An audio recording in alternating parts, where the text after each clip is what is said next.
If you were asked to vote in a national championship college football, Paul, but it included two conferences with 16 or 20 teams, would that be a legitimate national championship to you? Can't be a vote.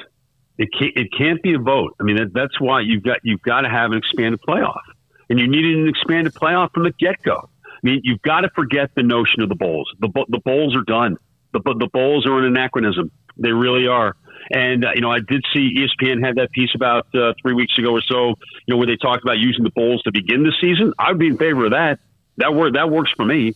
I've always been of the opinion that postseason play is based on what you did during the regular season. It's in effect a reward for an excellent season.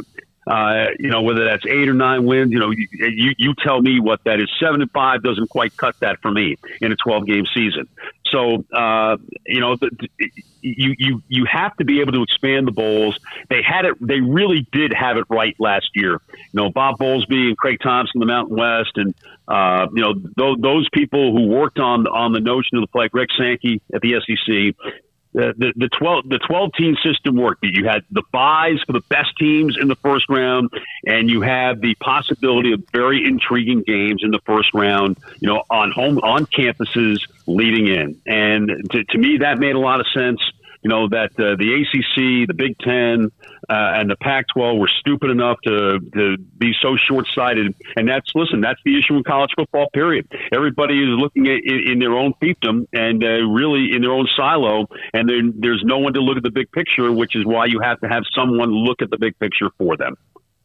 Yeah, Chuck, I think it's kind of funny how college football fans really have, for my entire life, said we would like a playoff system that is more befitting the quality of the sport, and the college football powers that be continually come up with things that have nothing to do with that. There's no more disconnect between fans and any sport, professional, college, or whatever, than there are between college football fans and the people who make the decisions. I cannot disagree with that at all. And to take it even a step farther and really out of football, you saw the comments late last week from Greg Sankey at the SEC about trying to expand March Madness, trying to expand it to 96, which is absolutely absurd. It is nothing but a money grab, so that the ninth place team in the ACC or the 10th place team in the SEC could have a bid. And basically what you would do is you would emasculate the NIT, which has been somewhat emasculated anyway. But there are very few things in sports that are right. They've come close with the conference tournament, with the NCAA tournament when they expanded it to 68. Yet somehow that first four in Dayton works.